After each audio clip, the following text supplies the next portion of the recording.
early days after graduating college, I didn't have a lot of money, so I had to rent an apartment with someone else who I'd never met before. He'd become my roommate, and his name was Randall. At first, he seemed easy enough to get along with. He didn't talk too much, but he had a heavy Spanish accent. The room I'd be getting was already furnished, and that was one of the appealing factors to this apartment. It had a twin-sized bed tucked in the corner, a nice-sized dresser, a closet, and a TV stand in another corner of the room. There were a bunch of stuffed animals sitting on the dresser, though, which I found a bit odd. Most notably, a big teddy bear facing the bed. When I asked Randall about the stuffed animals, he gave a really loud laugh and said his room had the same thing. He recommended I leave them be as to show respect to the landlord. I didn't really talk to Randall much that first day other than that. I spent most of my time unpacking my clothes and supplies and setting up my TV. When I was laying in the bed watching TV that night, I thought I heard something. It was a very brief noise, but it was definitely audible, and it sounded like some kind of small electronic component. I chalked it up to being a house noise and continued my show.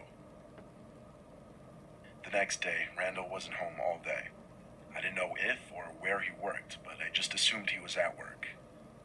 That night, when I was in my room watching TV, I heard the front door open, and Randall walked through the hall to his room before shutting the door. A little later, I was getting changed into my pajamas when I heard the same sound from the night before. This time without the TV noise in the background, so I heard it much clearer. It was definitely some kind of electronic device, but I didn't know what or where. It still didn't seem like a big deal, so I got into my bed and started reading my current book at the time, then went to sleep. The next day, I saw Randall when I came home after work, and he asked me what book I was reading. At first, I didn't get the question, but then he said he was talking about the book that I was reading in my room. I looked at him in silence and confusion. I asked him how he knew I was reading a book, and he said in his heavy Spanish accent that he had to go into my room just to take something out that he left in there, and that's when he noticed the book. I asked him nicely not to go into my room anymore. Unfortunately, there wasn't a lock on the door, so I couldn't stop him when I wasn't home. That night, when I grabbed my book from under my bed, I stopped and wondered, how would he see my book if I had it under my bed?